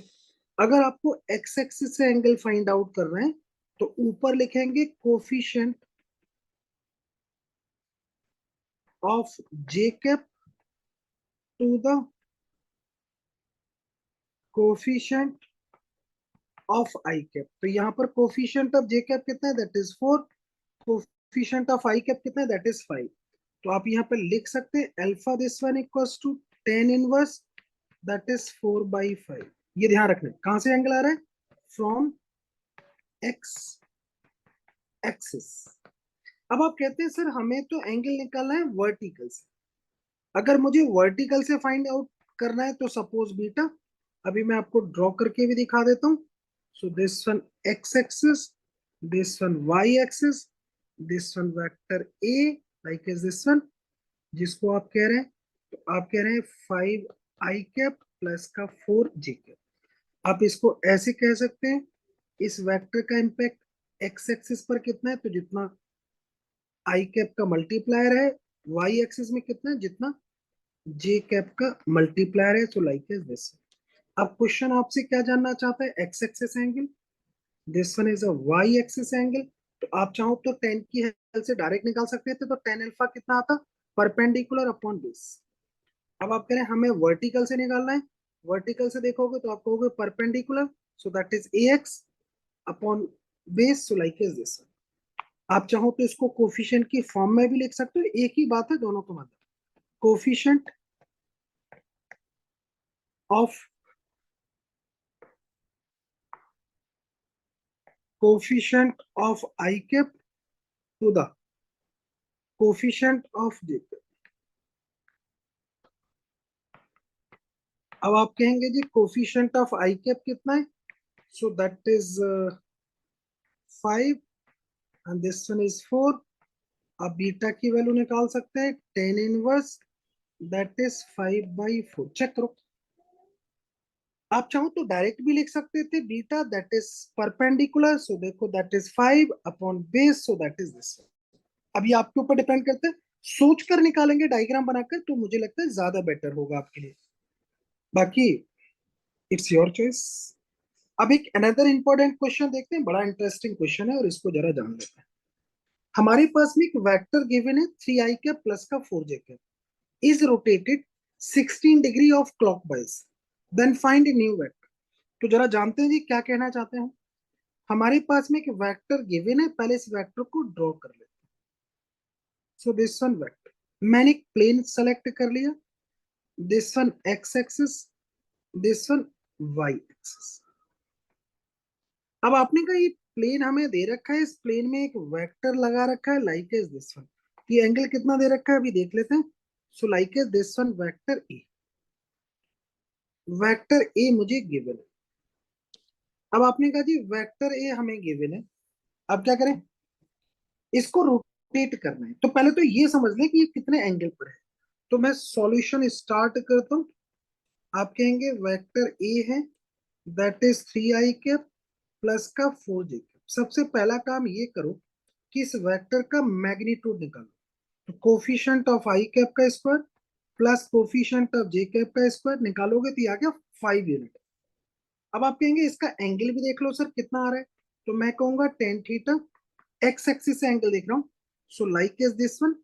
तो आप कहेंगे क्या होगा, परपेंडिकुलर मतलब coefficient of J cap to the base coefficient of I cap, और ये वैल्यू मैं जानता हूँ, तो ये वैल्यू निकल के आती है दिस वन इज 53 डिग्री।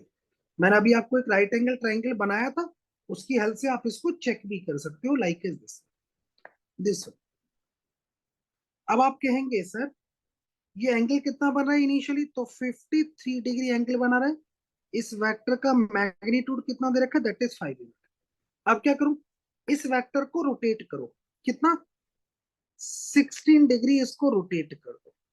तो मैंने इसको 16 डिग्री देखो रोटेट कर दिया। किस डायरेक्शन में रोटेट किया, क्लॉकवाइज।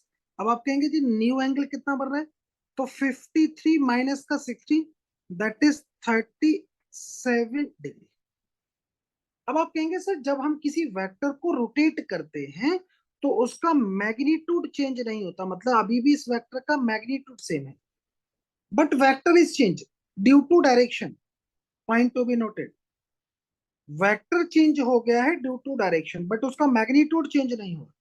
अब आप कहेंगे तो इस वेक्टर का सर इंपैक्ट बताओ, new impact on X axis. तो आप कहेंगे न्यू इंपैक्ट होगा on X axis like is this one.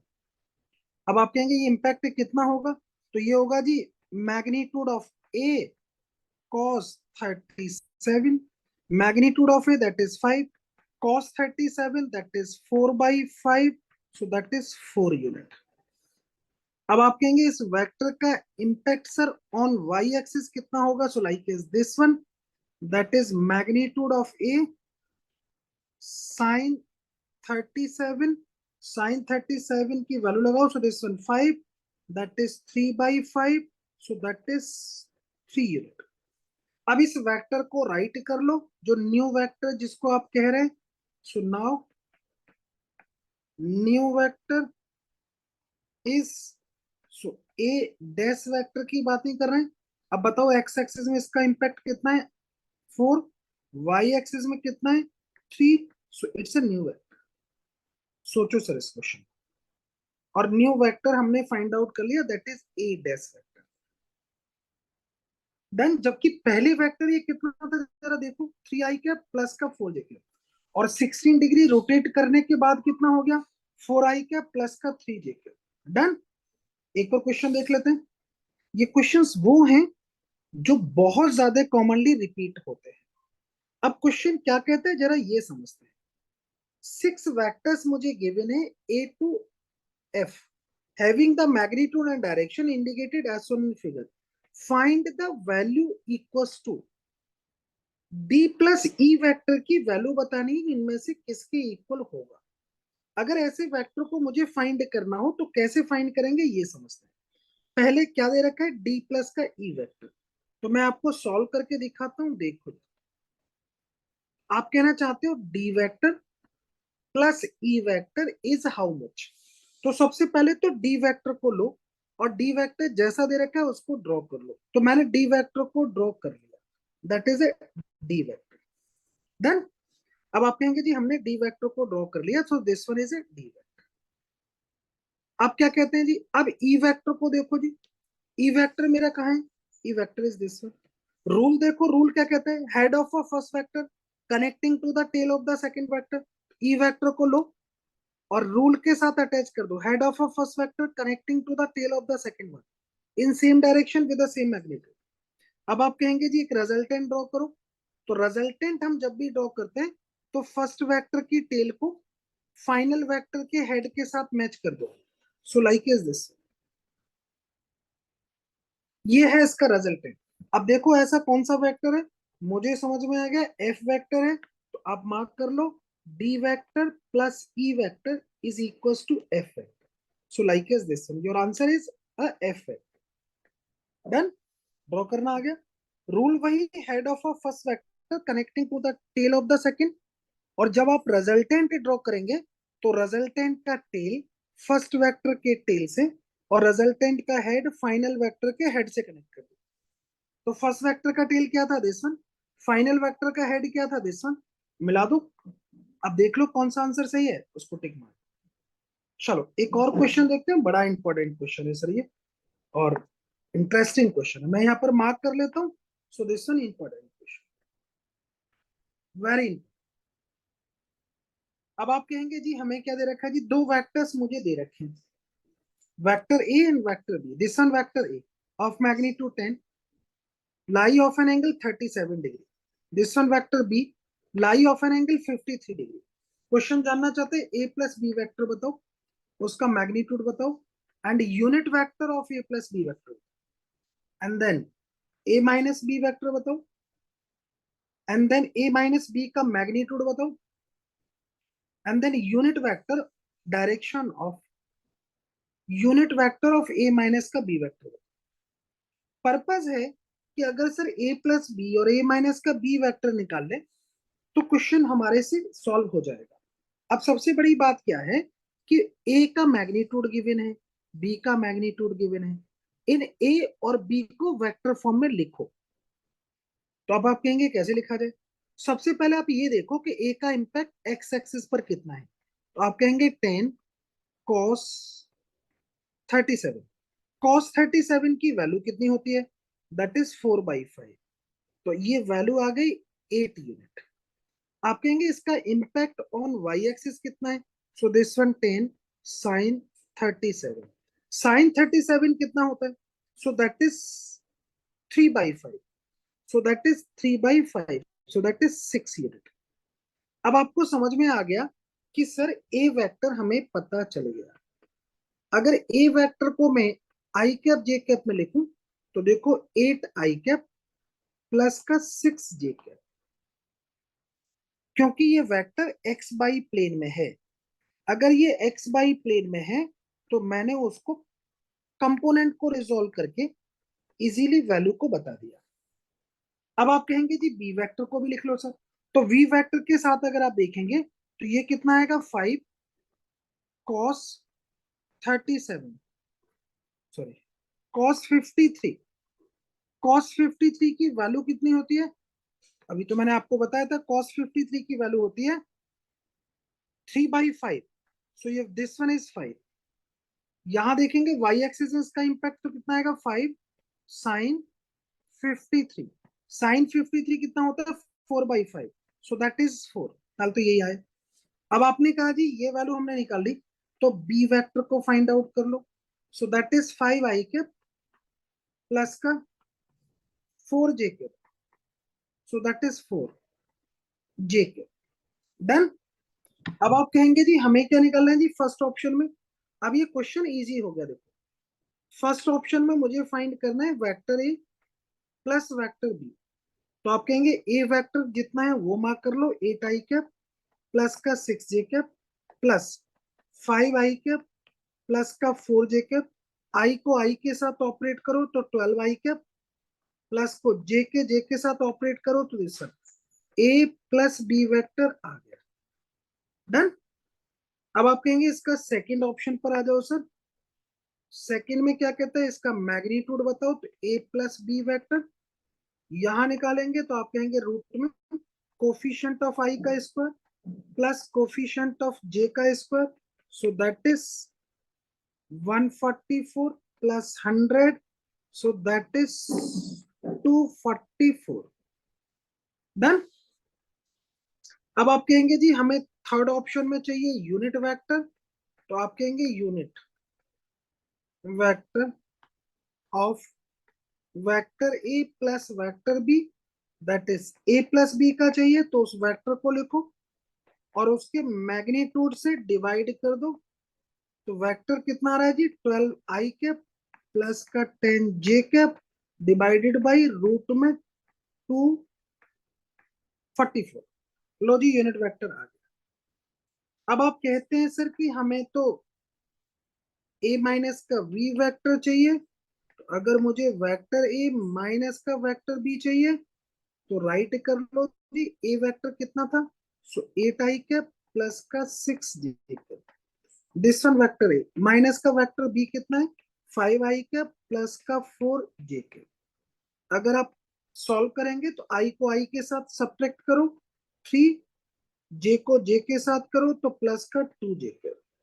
लो जी ए वेक्टर माइनस का बी वेक्टर आ चुका है। आप कहेंगे अब इसका मैग्नीट्यूड बता दो।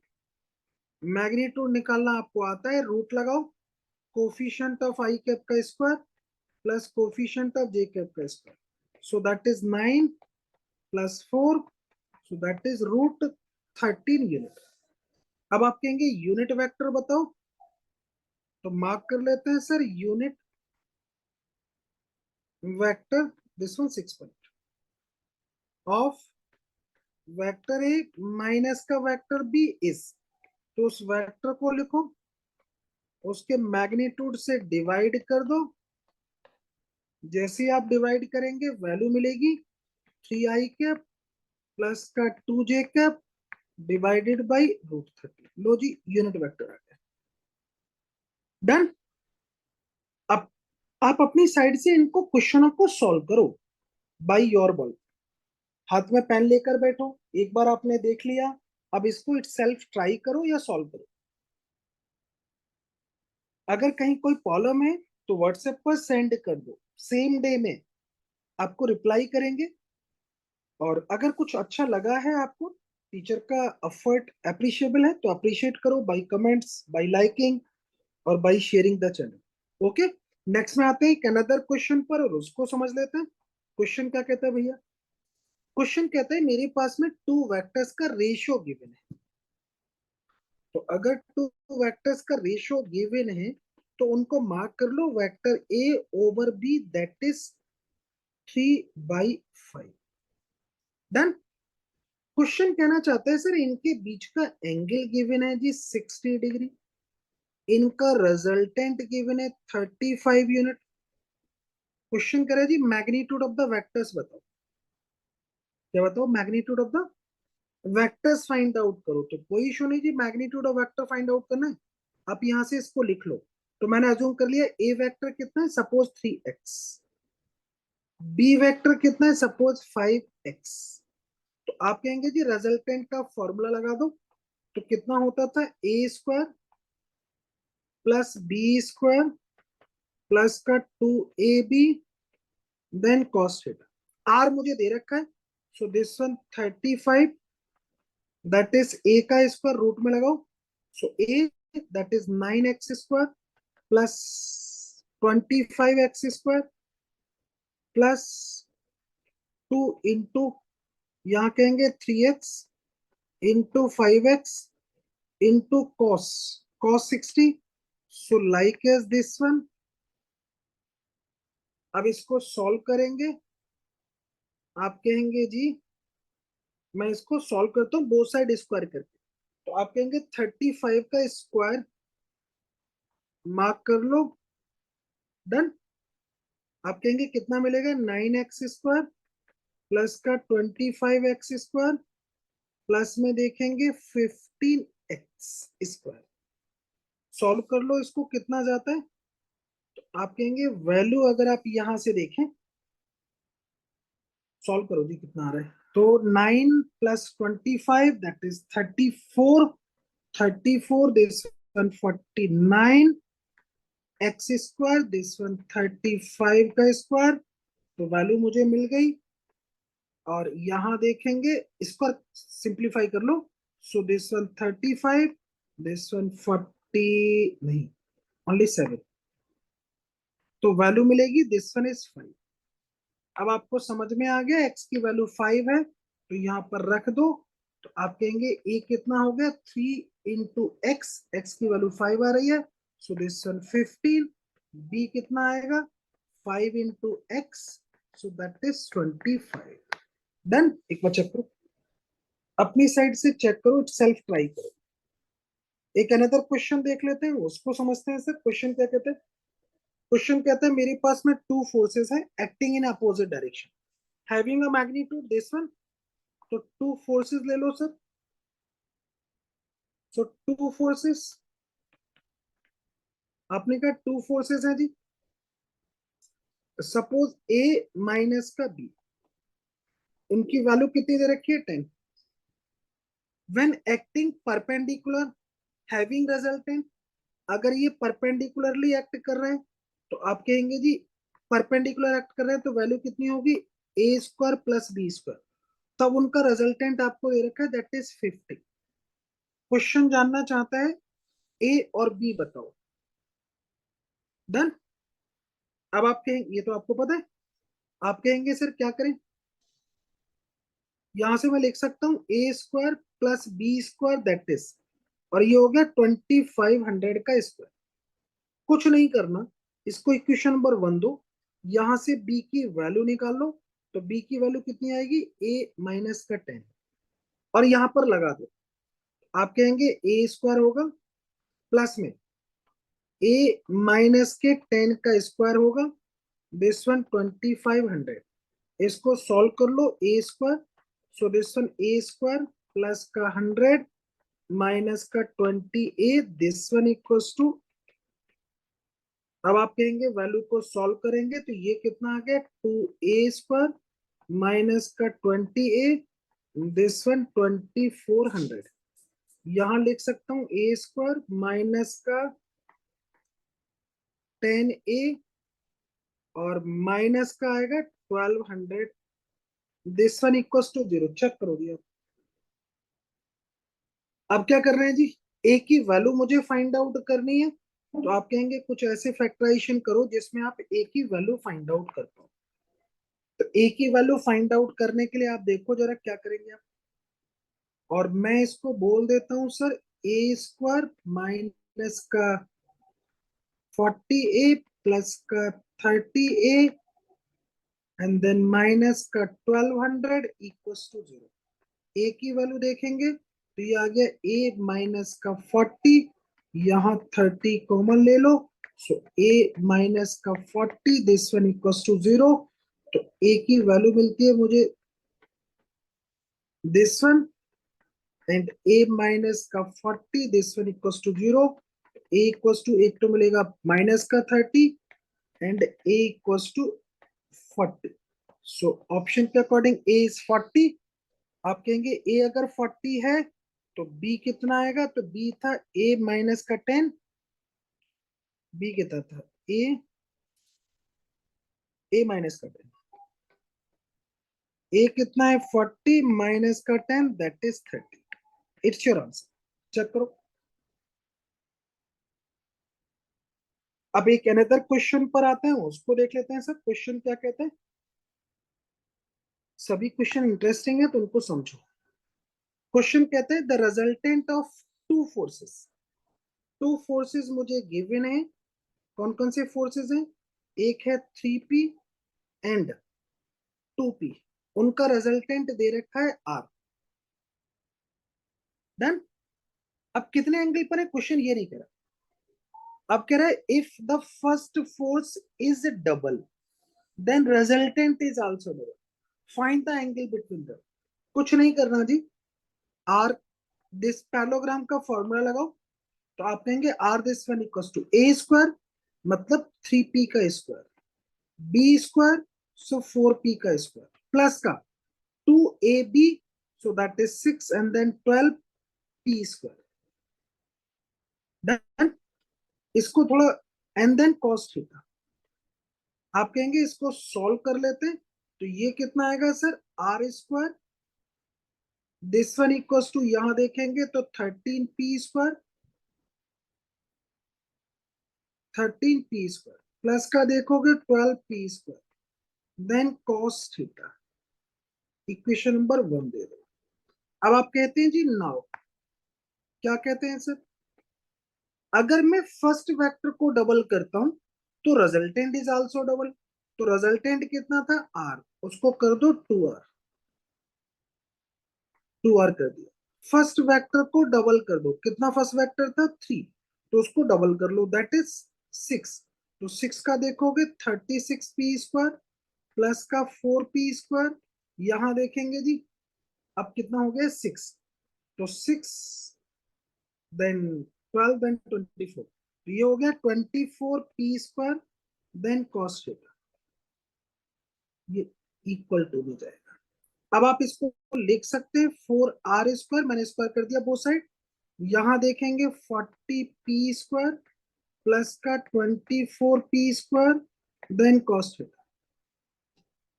डन। क्या कहते हैं भैया,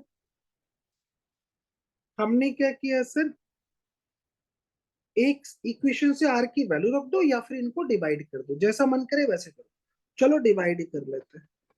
आपने कहा जी इक्वेशन 2 को डिवाइड कर दो, इक्वेशन 2 को 1 से डिवाइड करेंगे तो ये ऊपर मिलेगा आपको 4, यहां देखेंगे ये मैं डिवाइड भी कर दिया, आर से आर चला गया, यहां मिलेगा 40 देन 24 कॉस थीटा, यहां देखेंगे तो 13 मिलेगा प्लस का 12 कॉस थीटा। चेक करो, अब इसको क्रॉस मल्टीप्लाई कर लो।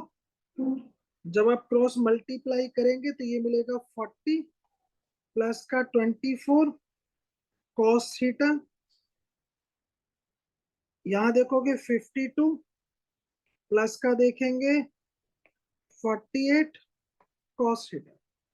सिंप्लीफाई करो, यहां देखेंगे तो वैल्यू मिलेगी माइनस का 12, इधर देखोगे तो ये आएगा जी 24 कॉस थीटा।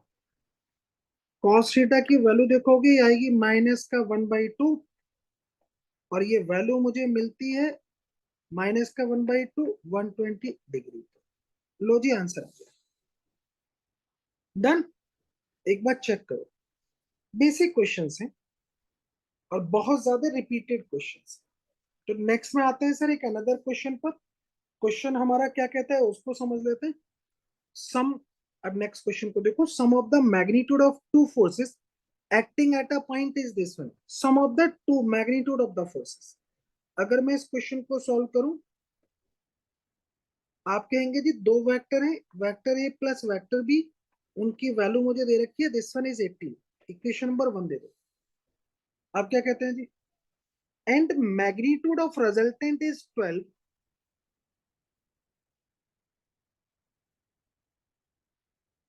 फिर से मैं रीड करता हूँ, the sum of the magnitude of two forces acting at a point is 18, वो मैंने राइट कर लिया, and magnitude of the resultant is 12 and perpendicular to the smaller one.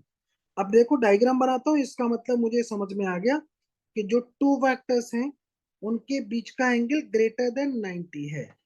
So this one vector A, this one vector B, ताकि अगर मैं इसका resultant निकालूं तो रिजल्टेंट कुछ ऐसा जाए, और ये जो परपेंडिकुलर आ रहा है, ये जो रिजल्टेंट आ रहा है ये परपेंडिकुलर हो जाए। अजूम कर लिया कि ए इज स्मॉल। डन। अजूम कर लेते हैं कि ये एंगल कितना था, दिस वन इज थीटा, और ये क्या दे रखा है, this one is a resultant. Resultant अभी आपको कितना दे रखा है, दैट इज 12। डन। अब आप कहेंगे सर अगर रिजल्टेंट मेरे पास में 12 है तो आप यहाँ पर राइट करेंगे R square, this one equals to A square plus B square plus का 2ab देन कॉस थीटा। अब आप कहेंगे जी अभी हमारे पास में बात बनी ही नहीं, ये मैंने कैसे लिखा है, तो वो रिजल्टेंट को स्क्वायर कर लिया बोथ साइड, इक्वेशन नंबर 2 लिखा। अब मैं एक रिजल्टेंट के डायरेक्शन का फॉर्मूला लगाता हूं जिसको आप कहते थे ten, this one direction of resultant vector, so that is 90। ऊपर लिखते थे आप बी देन साइन थीटा, नीचे लिखते थे आप ए प्लस बी, याद करो, देन कॉस थीटा। 1090 है तो मुझे पता चल गया, so this one is infinity, that is 0/1, that is equals to 0.1 नहीं 1/0, so that is 1/0, that is B sine theta over A plus B cos theta. Cross multiply करो इसको तो आप कहेंगे A plus B cos theta equals to 0 मिलेगा। यहां से आप कह सकते हो B cos theta equals to minus का ए, इसको इक्वेशन नंबर 3 बोल दिया। अब आप कहेंगे जी इक्वेशन 2 और 3 की हेल्प लो और यहाँ बी कॉस थीटा को पहले रिप्लेस कर लो। डन। तो मैं देखो यहाँ यूज कर रहा हूँ, आर की वैल्यू क्वेश्चन में कितनी है 12, तो 12 का square that is A square, और दिस वन बी स्क्वायर, और यहां देखेंगे तो माइनस का 2a स्क्वायर, क्योंकि बी कॉस थीटा की जगह पर माइनस का ए लगा दिया आपने दिस। अब इसको सॉल्व करेंगे तो वैल्यू आ गई बी स्क्वायर माइनस का ए स्क्वायर, दैट इज 144, इसको इक्वेशन नंबर 4 बोल दिया। अब क्या कर रहा हूं, इसको सॉल्व करना है। तो सॉल्व करने के लिए मैंने क्या किया, यहां से बी की वैल्यू यूज करो, तो बी की वैल्यू कितनी आएगी 18, 144 इक्वल्स टू बी की वैल्यू लगा दो, सो दिस वन 18 माइनस के ए का होल स्क्वायर माइनस ए स्क्वायर। इसके ब्रैकेट को ओपन करो, यहां यूज किया आपने बाई इक्वेशन वन। ब्रैकेट को ओपन करो और सॉल्व कर लो फटाफट। जैसे ही सॉल्व करेंगे मुझे ए वेक्टर मिल जाएगा। तो आप कहेंगे कितना आएगा जी भैया बड़े? तो आप कहेंगे जी वैल्यू कितनी आएगी, फटाफट इसको देखो। तो ये आ रहा है 144। दिस वन इक्वल्स टू 18 का मतलब 324 प्लस का ए स्क्वायर माइनस का 36 ए माइनस का ए स्क्वायर, ये कैंसिल आउट हो गया। चेक करो और यहां इसको सॉल्व करो तो मुझे पता चल गया कि ए की वैल्यू कितनी आने वाली है। चेक करो जी। आप कहेंगे जी ए आएगा 36, ये कितना आएगा भैया, और ये आएगा जी वैल्यू आपका माइनस में जाएगा, और 324 को सब्ट्रैक्ट कर लो 144 से, तो this one 0 and this one 12 का मतलब 8, दैट इज 180, और ये वैल्यू आ गई 180। ए की वैल्यू निकालो, आप कहेंगे 180 डिवाइडेड बाई 13, सॉरी 36, और आप कहेंगे वैल्यू जाएगी 5। ये वैल्यू आ गई 5। ए की वैल्यू मुझे पता चल गई 5 है। अब आप कहोगे ए की वैल्यू को पुट कर लो, तो आप कहेंगे जी बी की वैल्यू कितनी होगी, तो बी था जी आपका 18 माइनस का ए, सो दैट इज, चेक करो जी, सो दैट इज 18 माइनस का 5, तो वैल्यू आ गई जी 13। बी वेक्टर आ गया आपका 13। सो लाइक दिस आ गया जी। दिस एक बार चेक करो आप अपनी साइड से, इंटरेस्टिंग क्वेश्चन है, बार बार ये क्वेश्चन हमें दिखाई देते हैं।